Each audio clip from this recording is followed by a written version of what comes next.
안녕하세요. 안녕하세요. 네, 여의도중학교 체육교사 도영주입니다. 네, 여의도중학교 체육교사 이재원입니다.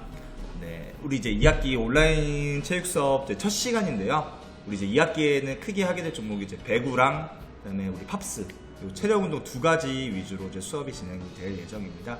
그 중에서도 우리 이제 요 배구가 대부분의 체육 시간 동안 여러분들 체육관에서 이루어지게 될 예정이 되겠고요. 그래서 오늘은 이제 배구의 첫 오리엔테이션 수업으로 이제 어떻게 이행하고 어떻게 수행하고 어떻게 감상하면 좋을지 그거에 대해서 한번 알아보도록 하겠습니다. 혹시 배경화면 혹시 어떤 선수인지 아십니까? 배구의 메시라고 네. 할 수 있는 김연경 선수죠. 네, 김영경 선수. 제가 이거 네. 수업 시간에 얘기했더니 네. 배구의 호날두라고 그리고 제가 호날두 얘기하지 말라고 그랬었는데 네. 그리고 사실 이제 구기 종목에서는 우리나라 선수가 세계 최고 수준에 이르기가 힘든데 거의 손흥민 선수보다도 어떻게 보면 더 높은 수준의 월드클래스에 있는 여자 배구 선수고요. 올해 이제 우리나라 국내 프로 배구로 이제 뛰게 되었죠. 복귀를 한 선수이기도 합니다. 자, 먼저 이 네트형 경쟁 스포츠란 무엇인가인데요. 이제 배구가 네트형 경쟁 스포츠의 가장 대표적인 종목 중에 하나가 되겠습니다. 그래서 네트를 사이에 두고 이제 보통 개인 또는 팀의 실력을 누가 더 점수를 많이 내는 그런 스포츠들을 이제 네트형 경쟁 스포츠라고 하고요. 축구, 농구 같은 경우는 막 이런 몸싸움 같은 거나 신체 접촉이 엄청 많은데 그런 점촉이 거의 없고 또 경기하는 선수들이나 관중들의 예절도 매우 중요한 스포츠이기도 합니다. 자, 그럼 네트형 경쟁 스포츠 종목에는 무엇이 있을까요? 한번 살펴보도록 할 텐데요. 네트를 사이에 두고 경기하는 모든 스포츠가 네트형 경쟁 스포츠라고 명칭을 하는데 한번 그림을 통해서 알아보도록 하겠습니다. 일단 첫 번째로 나와 있는 게 배드민턴, 그리고 두 번째로는 탁구, 세 번째는 테니스, 네 번째는 우리가 2학기 때 배울 배구, 이렇게 네 가지가 크게 있습니다. 또 다른 것도 혹시 있을 텐데 어떤 게 또 있을까요? 발로 하는 족구나 네, 족구. 네네. 그리고 뭐 약간 동남아 지역에서 발로 하는 족구인데 세팍타크로 같은 네네. 거 네, 그런 것도 있을 것 같고요. 그러니까 네트를 사이에 두고 경쟁하는 모든 스포츠가 이렇게 네트형 경쟁 스포츠다라고 명칭이 되어 있습니다. 다음으로 한번 볼까요? 네트형 경쟁 스포츠를 한번 분석을 해봤는데요. 배드민턴, 탁구, 테니스 여러 가지가 있는데 이 세 가지와 배구와의 차이가 뭔지 혹시 아시나요, 선생님? 일단 딱 떠오르는 게 공의 크기가 좀 다른 게 확 네. 떠올랐어요. 네. 배구 같은 경우에는 공의 크기가 저희 얼굴만 하죠. 네. 그리고 셔틀콕은 깃털로 된 셔틀콕을 사용하고 탁구는 조그만한 공을 가지고 있고 테니스는 그거보다 살짝 큰 야구공 정도 크기의 공을 사용하는 게 바로 이렇게 차이점이겠고요. 배구는 라켓을 쓸까요? 배구는 라켓을 쓰지 않고 그냥 맨몸으로 하는 네. 경기죠.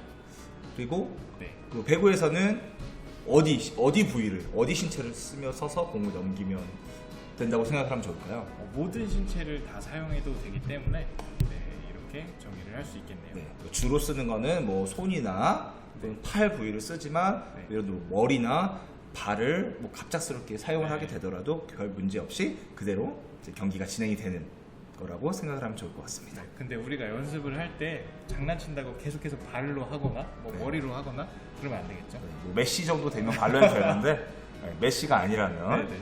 네, 다 호날두도 손으로 해야 합니다. 네. 배구는 손으로. 네. 그다음에 또 이제 뭐 요 배드민턴, 탁구, 테니스랑 배구를 또 비교를 해볼 건데 수비할 때 공이 바운드 돼도 되는가 안 되는가. 네. 네, 여러분들이 작년에 했던 배드민턴 같은 경우도 셔틀콕이 땅에 떨어지기 전에 쳐야 했었고요. 그다음에 스포츠 때 탁구하는 학생들이 있을 텐데 탁구 같은 경우는 바로 치면 안 되고 무조건 한번 내 코트에 바운드 된 이후에 쳐야만 경기가 랠리가 인정이 되었습니다. 테니스 같은 경우는 바로 쳐도 되고 바운드 되고 쳐도 되는데요. 배구는 어떻게 될까요, 그러면? 배구는 우리 진영에 바운드가 되면 안 되기 때문에 3번 이내에 넘겨야 되는 게 바로 배구죠. 네, 그러니까 바운드 안 되는 노바운드라고. 노바운드 게임이라고 보면 될 것 같습니다. 네. 그리고 배구의 탄생에 대해서 한번 알아보도록 할 텐데요. 역사를 한번 알아보도록 합시다. 미국 매사추세츠 주 지역의 YMCA 체육부장 모건이 1895년 농구보다 과격하지 않고 또 실내에서 남녀노소가 함께 즐길 수 있는 대중적인 운동으로 배구를 고안했다고 합니다. 네, 그래서 배구의 명칭은 처음에는 미노네트라고 불렸는데 바운드 없이 공을 치는 것이 테니스 경기의 발리라는 기술이 있는데 그거랑 비슷하고 해서 나중에는 발리볼이라는 명칭을 따서 사용하게 되었습니다. 네. 그래서 이제 우리가 흔히 아는 축구는 풋볼이다, 사커다, 야구는 베이스볼이다. 이런 것처럼 배구의 명칭도 이제 우리 영어로 사용하는 쪽에서는 국제적으로 이제 발리볼이라고 부른다. 처음에는 미노네트였다가 네. 명칭이 바뀌게 된 거죠. 네네. 그다음에 배구의 역사. 이거 이제 간단하게만 그냥 훑고 지나가 보면요. 1946년에는 대한 배구협회가 만들어지고 47년에는 국제 배구 연맹이 창설이 되었습니다. 그럼 우리나라가 먼저 이걸 한 거냐? 그렇다기보다는 이제 조직화가 된 게 우리나라가 조금 더 먼저 조직화가 되었다는 뿐이고요. 그다음에 1964년에 도쿄 올림픽에서 이제 하계 올림픽이 열렸는데 그때 배구가 처음으로 정식 종목으로 채택이 되었습니다. 그리고는 76년 캐나다 몬트리올 올림픽에서는 우리나라가 여자 배구에서 동메달을 획득을 했는데 이게 바로 우리나라 구기 종목 최초의 올림픽 메달이기도 합니다. 그리고 2005년에는 프로 배구가 이제 우리나라에서 출범을 했는데요. 모든 스포츠가 이렇게 프로화되어 있지는 않잖아요. 그 중에서 우리가 프로화되어 있는 스포츠가 뭐가 있을까요? 예를 들면 야구, 축구도 있고, 축구, 농구, 골프.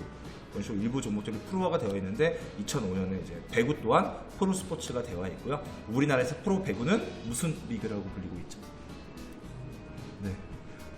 V리그. V리그라고 불리고 있습니다. 발리볼의 V를 따서 V리그라고 이제 불리고 있고요. 최근에 이제 우리나라 컵 대회가 V리그 하기 전에 약간 전초전으로 컵 대회가 이제 막 시작이 돼서 이제 배구 시즌이 시작됐다고. 제천에서 하는 걸로 알고 있는데. 네, 제천에서 하고 있습니다.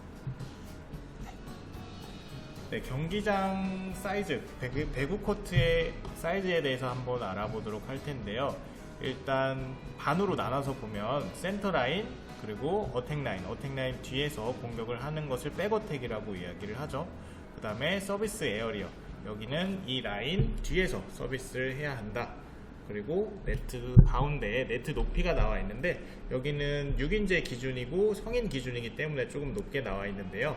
남자의 경우에는 2m 20 그리고 여자는 2m로 이렇게 저희 중학교 학생들은 이렇게 진행을 한다라고 이해하면 될 것 같습니다. 네, 9m짜리 정사각형 두 개가 있는데 그 사이에 네트가 쳐져 있다. 그렇게 생각하면 더 편하겠죠.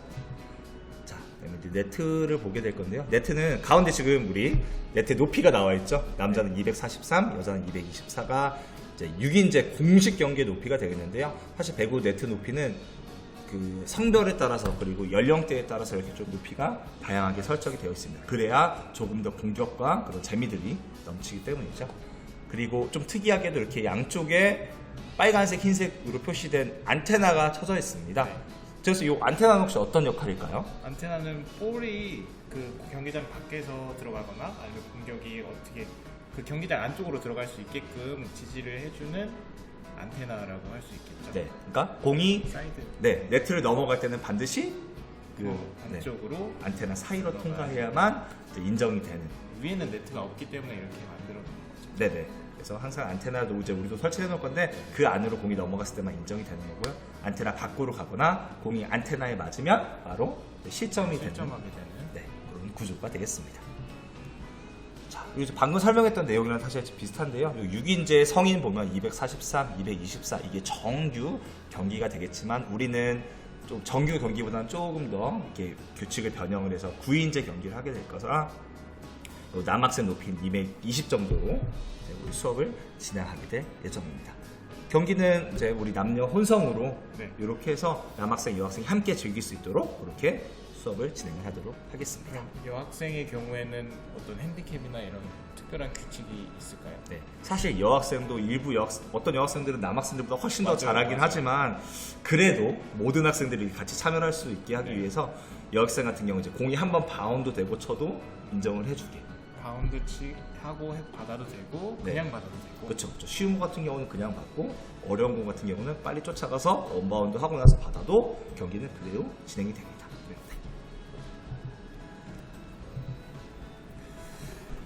경기 인원에 대해서 설명하겠습니다. 한 팀은 총 12명으로 구성이 되고요. 6인제의 경우 6명, 9인제의 경우 9명이 코트 안에 입장해서 경기를 참여를 합니다. 우리는 9인제 경기를 실시할 거기 때문에 9명이서 경기가 진행이 될 거겠죠? 우리가 항상 이런 경기 인원이라고 뭐 축구가 예를 들면 경기 인원이 공식적인 건 뭐 11명이고 네. 뭐 농구는 5, 뭐 핸드볼은 7, 네. 야구는 뭐 9명 그런 건 항상 이제 뭐 올림픽 같은 정식 경기에서 그 경기 인원, 공식적인 인원이라고 보면은 배구도 그렇게 따졌을 경우는 공식 인원은 6명이지만 이제 우리 일반 동호인들 같은 경우는 이렇게 9명이서 경기를 하기도 한다. 그렇게 생각을 하면 좋을 것 같아요. 사실 6인제를 하기에는 공간이 너무 넓어서 네네. 하기가 좀 힘든 것 같아요. 맞아요. 그래서 9인제로 한 네. 거로 알고 있습니다. 이제 배구 잘하는 동호인들도 사실 네. 6인제 경기보다는 다 9인제 네. 경기를 네. 많이 하고 있으니까요. 규칙에 대해서 설명하면 득점의 경우에는 다음과 같은 경우 1점을 획득을 합니다. 네, 먼저 첫 번째. 상대편 코트에 볼이 성공적으로 닿은 경우 볼인이라고 명칭을 하고요. 그 다음에 두 번째로는 상대팀이 공격한 볼이 코트 밖으로 나간 경우 뭐 서브를 하거나 공격을 했을 때 공이 우리 편 코트에 닿지 않고 그냥 나가는 경우에는 볼 아웃이라고 명칭을 합니다. 그럴 경우는 어떻게 되나요, 재현쌤? 그 상대방이 친 게 우리 편 맞고 코트 밖으로 나갈 경우에는 그러면 블럭 아웃이 되는 거죠. 그러면은 나 맞고 나갔으니까 상대팀 득점이 되는 거죠? 네네. 그리고 인아웃의 결정 기준은 네. 혹시 공이 라인에 맞으면 인인가요, 아웃인가요? 공이 라인에 맞으면 인입니다. 그러면 공이 딱 땅에 닿았을 때 네네네. 라인에 조금이라도 닿으면 인, 네. 하나도 안 닿으면 아웃. 이렇게 네, 생각하면 될까요? 그리고 세 번째로는 상대팀이 반칙을 범한 경우, 이런 경우에는 뭐 어택 라인 침범이나 아니면 센터 라인 침범, 아니면 서브 순서를 잘못 알아서 서브를 한 경우, 이런 경우에는 우리 실점을 하게 되는, 그러니까 상대편이 득점이 되는 이런 상황이 발생을 합니다. 반칙은 뒤에서 다시 한번 저희가 네네네. 설명하도록 하겠습니다. 그다음 세트의 승리. 그 경기에서 승리를 하려면 사실 축구나 농구 같은 경우는 세트라는 개념이 없이 그냥 누가 많이 점수를 내면 이기는가, 그게 그 승리의 기준이 되는데요. 우리 배구, 배드민턴 같은 네트형 스포츠에서는 누가 더 많은 세트를 따내느냐가 승리의 기준이 됩니다. 그래서 한 세트는 최소 2점을 앞선 상태에서 먼저 25점, 배구는 한 세트는 25점으로 생각을 하시면 되겠습니다. 그래서 25점을 먼저 획득한 팀이 승리를 하게 되는데요. 그래서 중요한 게 최소 2점을 앞선 상태. 이 말이 뭐냐면 보통 우리가 뭐 24대 24가 되면은 듀스라는 표현을 많이 하잖아요. 그래서 이제 혹시 이제 24대 24 동점을 이룬 경우 2점 차이가 날 때까지 계속한다. 그게 약간 듀스 제도라고 우리가 많이 표현을 하고 있습니다. 네, 만약에 2점 차이가 안 나면 계속 그러면 점수가 올라가는 거예요? 네, 계속. 그래서 실제로 막 프로배구에서는 네. 40점 넘게까지 경기가 진행되는 경우도 있다고 들었습니다. 그리고 마지막 5세트는요, 이미 5세트까지 가면 양 팀이 다 너무 지친 상태잖아요. 네. 관중들도 어떻게 보면 조금 지루할 수도 있어. 그래서 마지막 5세트는 15점까지만 경기를 진행을 하게 됩니다. 그러면은 요 마지막 5세트라는 말에서 알 수 있듯이 배구는 몇 세트 중에 몇 세트를 따면 이긴다고 생각하면 될까요? 5세트 중에 네. 3개의 세트를 이기면 승리가 되는 네. 그러니까 뭐 3대 0으로 끝날 수도 있는 거고, 네. 3대 1이나 3대 2로 끝날 수도 있는 거겠죠? 네. 자, 그래서 경기는 방금 말씀드렸듯이 5세트 중에 3세트를 먼저 이긴 팀이 승리를 하게 되는데요. 이건 6인제 기준이고 보통 9인제 같은 경우는 3세트 중에 2세트를 먼저 이긴 팀이 승리를 하는 규칙이 많이 적용되고 있습니다. 네. 자, 그 앞에서 우리 설명했던 반칙 중에 대표적인 것만 한번 저희가 설명을 해도록 하겠습니다. 먼저 포히트. 네. 여기 명칭에서도 알 수 있듯이 포이트는 공을 4번 터치를 한 경우에 이렇게 반칙이 부러집니다. 근데 여기서 좀 주의할 점은 포이트가 허용이 되지 않는, 포이트의 규정에 해당되지 않는 부분은 만약에 블로킹이 맞았을 때, 블로킹이 맞으면 그거는 히트로 측정을 하지 않습니다. 그렇기 때문에 블로킹 맞고 그 다음부터 하나, 둘, 셋 해서 넘기면 포이트에 적용이 안 된다는 거죠. 네, 맞습니다. 블로킹은 여기 지금 그림에도 약간 나와 있네요. 네. 노란색 옷 입은 선수들이 공격을 막기 위해 손을 뻗고 있는데 네. 이때는 내 손을 막고 우리 코트로 왔더라도 몇 번 더 그대로 칠 수 있다? 세 번. 네, 3번 더 그대로 칠 수 있다는 얘기가 되겠습니다. 다음 더블 컨택. 더블 컨택은 공을 2번 터치할 경우에 더블 컨택 반칙이 이루어지는데요. 보통 어떤 상황에서 발생을 하냐면 공을 리시브를 했는데 따닥 맞거나 아니면 내가 공을 한 번 쳤는데 또 한 번 치는 그런 경우 네. 아니면 프로에서는 굉장히 많이 빈번하게 발생하기도 하는데 오버핸드 토스를 하다가 토스가 한쪽이 어긋나고 한쪽은 뒤따라가는 그런 상황이 발생하면서 공이 2번 움직이는 그런 상황이 발생할 때 더블 컨택이라는 반칙이 부러집니다. 여기서 이제 중요한 건 연속해서 2번. 네. 사실 2번 쳐도 상관이 없습니다. 이런 식으로 뭐 제가 한번 리시브를 하고 재원쌤이 세트를 해주고 다시 그거를 제가 공격을 하면 제가 2번을 건드렸지만 연속한 게 아니기 때문에 연속하지 않기 때문에. 아무 문제가 없지만 제가 한 번 치고 재원쌤 치러 왔는데 그걸 무시하고 제가 한 번 쳤다. 네. 그런 식이 되면 더블 컨택이 될 수가 있겠죠. 네. 다음 터치 네트. 그다음에 터치 네트는 네트를 원래 건들면 안 되는데 블로킹을 뛰거나 공격을 할 때 신체가 네트에 닿는 경우가 발생합니다. 이럴 경우 반칙이 부러지는 걸 바로 터치 네트라고 이야기를 합니다. 그다음에 오버 네트. 상대팀 코트에 공이 아직 있는데 그럴 경우에는 상대팀이 공을 소유한 것이 됩니다. 그런데 공을 내 손을 뻗어서 그 상대편 네트에 있는 공을 건져내거나 그럴 경우에는 오버네트 반칙이 부러집니다. 이 블로킹은 상관없죠, 오버네트가? 네네. 블로킹은 상관없고 네. 공이 상대편 코트에 있는데 그걸 꺼내오거나 네네. 그런 경우에 오버네트 반칙이 부러집니다. 네. 그리고 이제 캐치나 홀딩은 약간 좀 비슷한 성격이기도 한데요. 네. 말 그대로 공을 살짝 잡았거나 네. 아니면 공이 내 몸에서 살짝 정지했다가 히트가 된 경우에는 이제 캐치 또는 홀딩 파울이 적용이 된다고 보면 되겠습니다. 공이 머물러 있으면 안 되는데 머물러 네. 있을 경우에 캐치와 홀딩 반칙이 부러집니다. 네. 그리고 지금 센터라인 침범, 어택라인 침범, 로테이션 위반 같은 경우에 반칙도 있는데요. 요 같은 경우 우리가 하게 될 9인제 경기에는 해당이 되지 않거나 거의 나오지 않는 경기이기 때문에 요건 저희가 나중에 기말고사 때 다시 한번 설명을 하도록 하겠습니다. 센터라인 침범의 경우에는 네. 우리 블로킹을 뛰거나 공격을 할 때 침범을 하게 되면 발목이 같이 겹질리고 다칠 수도 있기 때문에 이거는 조금 주의를 해야 될 것 같습니다. 네네, 맞습니다. 그 다음에 이제 우리 배구의 포지션. 포지션이 어떤 게 있느냐를 간단하게 한번 설명을 할 건데요. 먼저 세터입니다. 세터는 이름에서 말 그대로 공격하기 좋게 공을 세팅해주는 사람을 세터라고 합니다. 그래서 우리 공격팀이 스파이크를 할 수 있도록 위에서 강하게 내려치는 공격을 할 수 있도록 네트 근처에 공을 예쁘게 세팅해주는 선수를 세터라고 합니다. 어떻게 보면 약간 코트의 야전사령관 같은 네, 네네. 여기 지금 하얀색 옷 입은 2번 선수가 바로 세터의 역할을 하는 선수인데요. 한때 이제 연봉을 가장 많이 받는 선수이기도 했던 이 선수의 이름이 바로 한선수 선수. 네. 이름이 선수예요. 그래서 한선수 선수. 네. 이게 바로 세터의 역할이고요. 제가 대한항공 팬인데 네네. 실제로도 굉장히 많이 아, 봤습니다. 네네. 지금 사실 뭐 아직까지도 최고의 자리를 네, 유지하고 맞습니다. 있는. 그다음에 이제 레프트 공격수는 말 그대로 왼쪽 공격수. 왼쪽에서 네. 공격을 하는 네네. 선수를 레프트 공격수라고. 이거를 뭐 윙스파이커라고도 부른다고 네. 하죠. 윙스파이커. 그다음에 라이트 공격수는 말 그대로 오른쪽 공격수. 네. 뭐 아포지시라고 반대편에서 위치한 공격수라고 해서 아포지시라고도 표현을 하고요. 그다음에 센터. 여기도 이름에서 약간 느껴지네요. 네.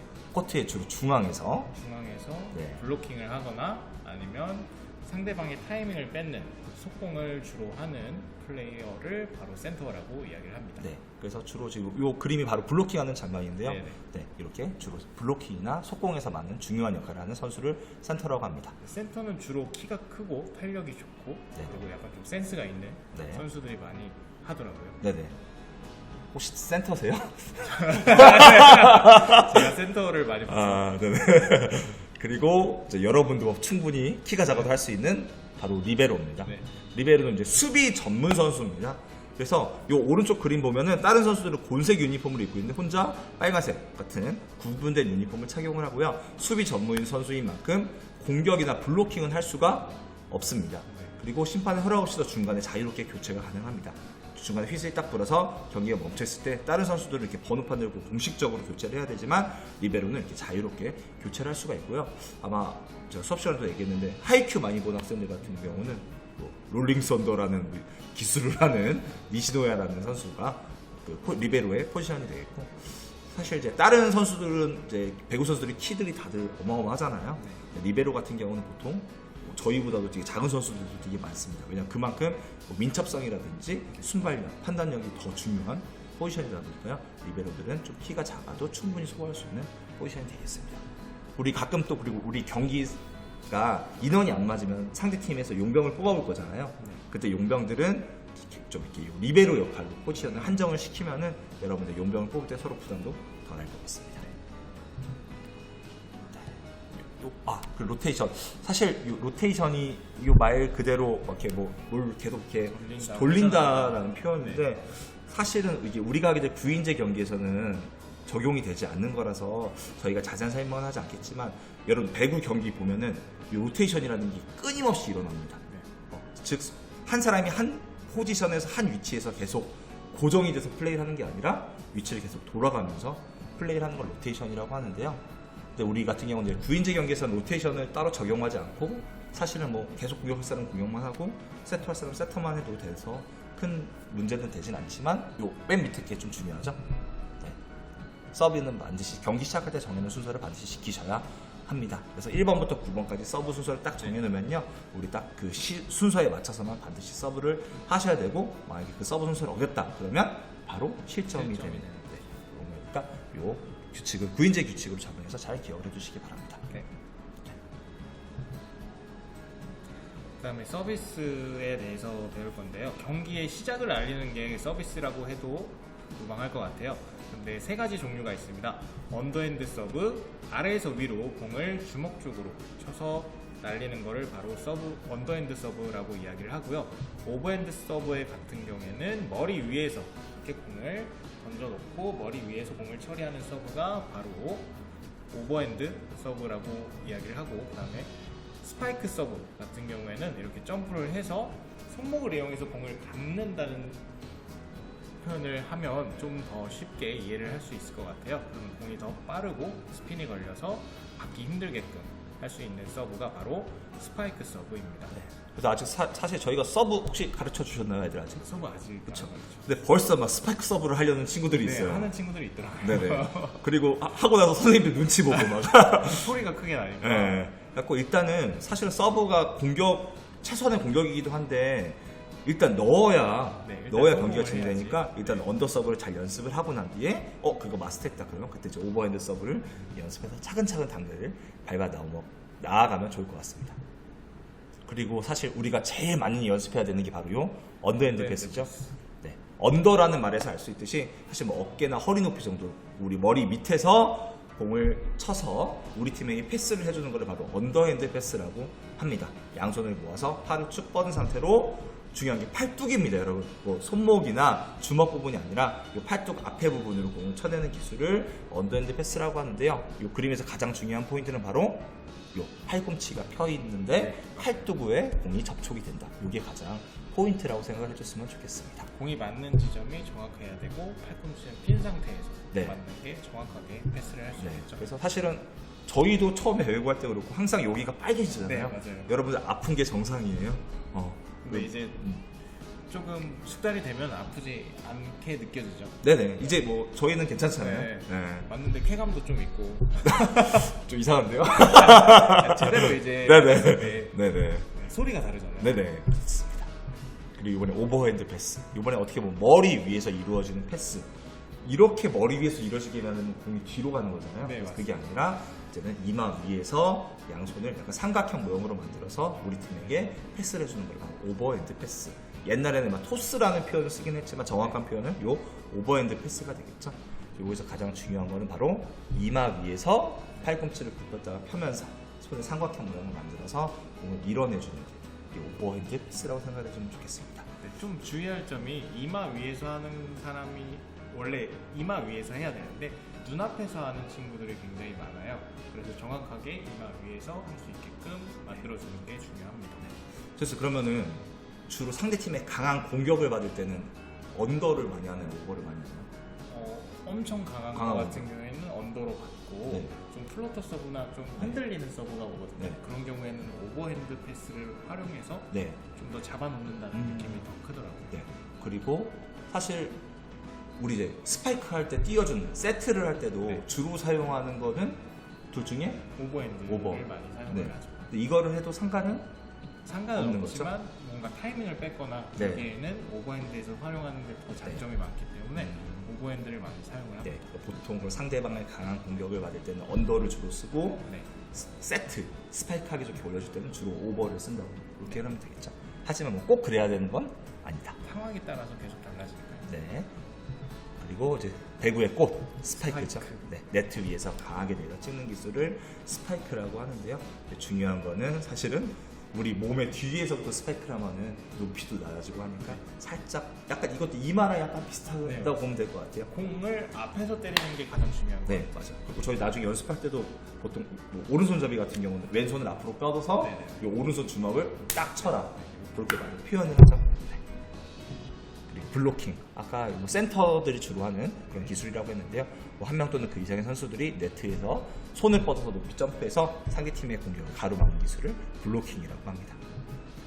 그 다음에 우리 맨 처음 시작할 때 이 네트형 스포츠가 운동 예절이 상당히 중요하다고 그랬잖아요. 네. 그리고 막 신사의 스포츠 중에 네트형 스포츠가 하나의 또 별명이기도 한데요. 우리가 꼭 지켜야 될 운동 예절. 첫 번째로 네. 득점에 성공한 경우에는 세레모니는 상대팀을 바라보고 하지 않는다. 네. 뭔가 도발하려고 일부러 액션 네. 크게 하고 네. 막 눈을 쳐다보면서 막 하는 경우도 있는데 네트형 스포츠는 귀족 스포츠, 그러니까 조금 서로 배려하면서 해야 되기 때문에 그렇게 하지 않습니다. 보통 이렇게 동그랗게 자기들끼리만 네, 판으로 하는 본인들끼리만 축하하는 건 가능한데 네네. 상대편을 도발하는 건 안 됩니다. 네. 그리고 두 번째로 내가 맞아요. 스파이크를 너무 정확하게 빵 때렸는데 상대팀 얼굴이나 뭐 이런 몸을 세게 맞췄다. 그럴 경우는 뭐 세레모니를 먼저 하는 것보다는 상대팀한테 가볍게 이렇게 손을 들어서 사과를 하는 경우가 이게 어떻게 보면 이건 우리가 기본적으로 알고 있는 그런 예절이죠. 스포츠맨십이기도 하고요. 마지막 수업할 때 저희가 제일 강조하는 것 중에 하나입니다. 네, 상대팀에게 공을 넘겨줄 때는 무조건 네트 아래로 굴려줘라. 저희가 약간 공을 던지는데 좀 습관이 돼 있어서 네. 공을 정확하고 빨리 주려고 이렇게 네트 위로 던져주는 경우가 있는데 나를 바라보고 있지 않은 친구가 그 공에 맞을 수도 있으니까 공은 항상 네트 밑으로 아래로. 네, 이렇게 굴려줄 수 있도록 이렇게 해주시면 감사드리겠습니다. 자, 수행 평가에 대해서 간단하게 설명을 해드릴게요. 우리 실제 경기는 몇 팀이서 할 거죠, 정우 쌤? 세 팀. 네, 세 팀. 그래서 세 팀으로 팀을 나눠서 팀 순위에 따라서 5, 4, 3점을 이렇게 팀 점수를 주게 되는데요.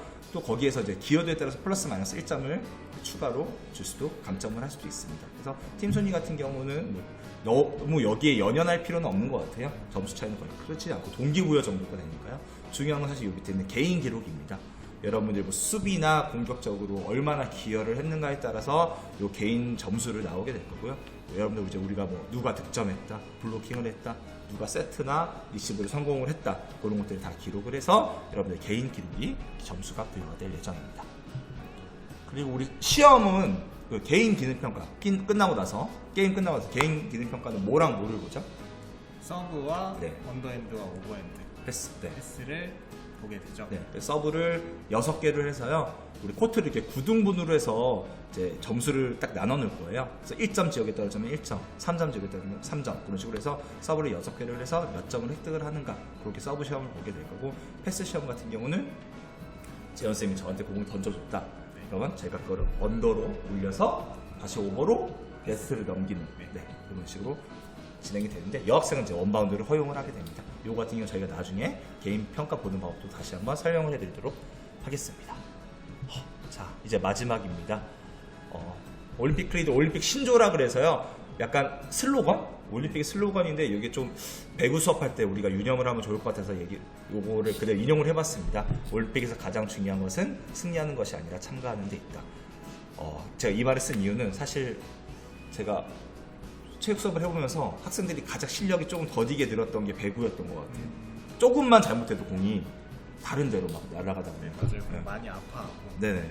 그 심지어 어떤 학생들은 막 너 그것도 못 잡냐 이렇게 얘기해놓고 그 다음에 자기한테 올 때 바로 실수를 하는 경우도 되게 많이 봤어요. 그래서 이 실수가 계속 나온다 그래서 좀 짜증내고 이렇게 한숨 쉬기보다는 서로 좀 격려하면서 어떻게든 게임을 잘 만들어 나가는. 그러니까 상대 팀한테 막 강하게 공격을 하려는 것보다 우리 잘 만들어서 한번 네트를 넘겨보자 그런 마음으로 경기를 하면요 조금 더 실력이 금방 향상이 될 수 있을 것 같습니다.